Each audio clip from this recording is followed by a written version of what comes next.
बिस्मिल्लाहिर्रहमानिर्रहीम। अस्सलाम वालेकुम। किचन विद कनीज़ में हम आपको खुश आमदीद कहते हैं। उम्मीद करते हैं आप लोग खैरियत से होंगे। तो आज हम मैंगो जैम बनाने की रेसिपी आप लोगों के साथ शेयर करेंगे। तो इंशाल्लाह जो हमारा मैंगो जैम है वो बहुत ही ज़बरदस्त किस्म का बनकर तैयार होगा।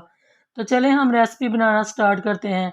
लेकिन इससे पहले अगर आपने हमारे चैनल को सब्सक्राइब नहीं किया तो प्लीज़ जल्दी से सब्सक्राइब कर लें और बेल के बटन को भी प्रेस कर लें ताकि हमारी हर नई आने वाली वीडियो का नोटिफिकेशन सबसे पहले आपको मिल सके। यहाँ पर मैंने मैंगो 1 किलो लिए हैं। इनको मैंने बहुत ही अच्छे तरीके से धो लिया था और अब हम इसका छिलका उतार लेंगे। बहुत ही अच्छे तरीके से हम इसका छिलका उतार लेंगे और छिलका उतार कर फिर हम इसकी कटिंग जो है वो कर लेंगे। तो आपको तो पता ही है कि मार्केट में आजकल मैंगो जो है वो बहुत ही आम आए हुए हैं। तो आप अपने घर में लाकर अपने बच्चों को ज़रूर जो है जैम बना कर दें और जूस वगैरह भी बना कर दें। तो इस तरीके से ही मैं सारे मैंगो जो है हमारे पास उनकी कटिंग कर लूँगी। अच्छे तरीके से आपने कटिंग कर लेनी है ताकि कोई भी आपका पल्प वगैरह जो है वो ज़ाया ना हो। तो जितने भी मैंगो हैं इस तरीके से ही मैं उनका छिलका उतार कर उनकी कटिंग कर लेती हूँ। यहाँ पर मैंने कटिंग सारी कर ली है और अब मुझे मशीन का जो मैंने जग ले लिया है इसके अंदर मैं सारे जो मैंगो हैं वो डाल लूँगी। तो मैंगो आपने बहुत ही ध्यान के साथ आराम से डाल लेने हैं क्योंकि बाहर ना जग से बाहर नहीं गिरने पाएँ। अच्छे तरीके से आराम के साथ आप डालते जाएं। जैसे ही हम मैंगो सारा इसके अंदर जग के अंदर डाल लेंगे इसके ऊपर हम ढक्कन लगाकर इसे हम 2 मिनट के लिए ब्लेंड कर लेंगे।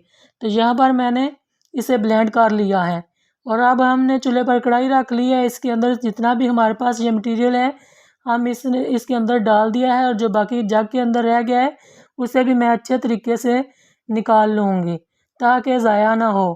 तो फिर हम इसे हल्का सा गर्म कर लेंगे। चूल्हा यहाँ पर मैंने ऑन कर लिया है और दरमियानी आंच मैंने रख ली हुई है। और अब मैं इसके अंदर जैसे ही ये थोड़ा सा नीम गर्म हो जाएगा तो इसके अंदर हम चीनी डाल लेंगे। चीनी यहाँ पर मैंने 1 प्याली ली है तो इसे हम इसके अंदर डालकर बहुत ही अच्छे तरीके से पकाएंगे।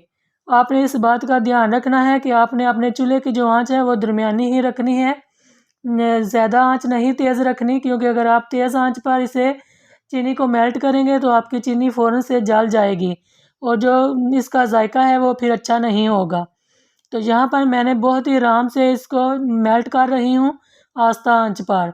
आपने चम्मच चलाते जाना है और जैसे ही ये मेल्ट होगा, चीनी मेल्ट हो जाएगी तो फिर हम इसके अंदर बाकी की जो चीज़ें हैं हमारे पास उन्हें हम शामिल कर लेंगे। तो ये देखें कितनी अच्छे तरीके से जो चीनी है वो मेल्ट हो रही है। आपको नज़र आ रहा होगा कि अब ये पतला सा जो हमारा मटेरियल है वो बनकर तैयार हो गया। तो यहाँ पर मैंने 1 टेबलस्पून लेमन का जूस लिया था, इसे मैंने इसके अंदर शामिल कर लिया ताकि जो हमारी चीनी है वो दोबारा से जो इकट्ठी ना हो। तो इसलिए मैंने इसे डालकर इसे भी हम 2-3 मिनट के लिए पकाएंगे। और ये देखें इसके अंदर से आप देख रहे होंगे कि इस तरह से जो छींटे वगैरह ये उड़ती हैं तो आपने बहुत ध्यान रखना है कि आपके हाथ पर ना पड़े। यहाँ पर मैंने 2 चुटकी के बराबर तकरीबन नमक लिया है। नमक डालने से जो चीनी का फ्लेवर है वो भी बहुत ही अच्छा आपको आएगा और जैम हमारी बहुत अच्छी बनकर इंशाल्लाह तैयार होगी। तो ये देखें कितनी अच्छे से जैम जो है वो थिक होना शुरू हो गई है।